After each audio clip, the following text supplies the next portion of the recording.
The term cognitive pragmatics is also not very old.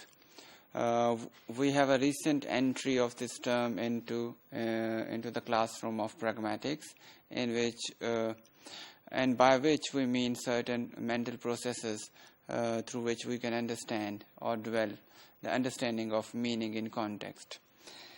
Generally speaking, if pragmatics mean pragmatics focus is on understanding the meaning of various words, utterances, or expressions in certain socio-cultural contexts, then cognitive pragmatics probably would focus on those processes or mental elements which help us to understand the construction of meaning in context, how meanings are constructed and then decoded in a certain context. So, and what kind of mental elements or processes are involved in all that understanding.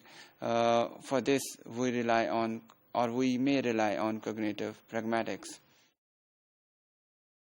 In this way, cognitive pragmatics focuses on mental states and mental processes which are involved here, or in other words, it focuses on the mental correlates between the participants of a conversation. What kind of processes are undergoing or ongoing between the participants of a conversation.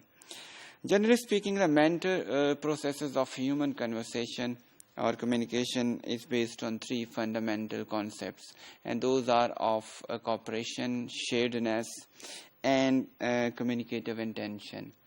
And based on our previous knowledge of pragmatics, we can safely say that these concepts has been key to the overall making of pragmatics, because in pragmatics we actually look for the intended or intention-based meaning of the speaker, and we also look into how speakers or the participants in a conversation share meaning or cooperate with each other to develop their meanings. In this regard, we can cite Grice here also, who has developed his principles based on similar ideas in 1975, and he talks about the cooperation between speakers in a conversation. And we can see that the cooperative nature of communication is justified by certain evolutionary perspective through which the cooperative reasoning underlying a conversation may be explained, that cooperation between speakers can help us understand the meaning and can help them to conduct a successful communication, a meaningful communication.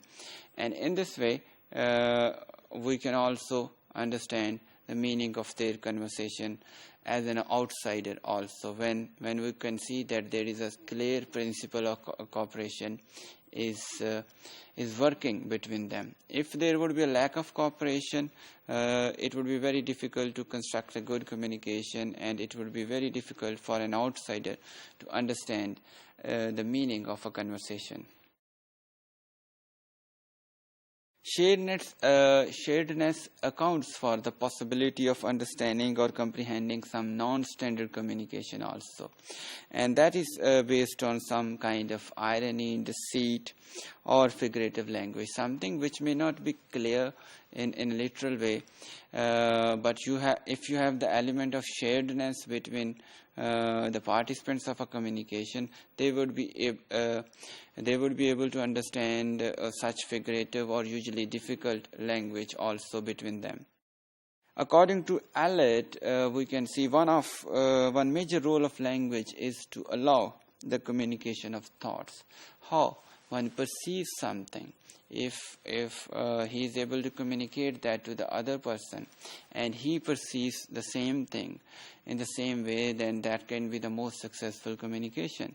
And this is where we can relate this language and its use to cognitive pragmatics.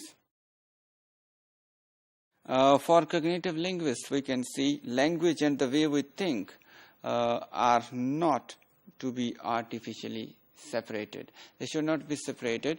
How we use language and the way we think may be closely interlinked according to cognitive pragmatists.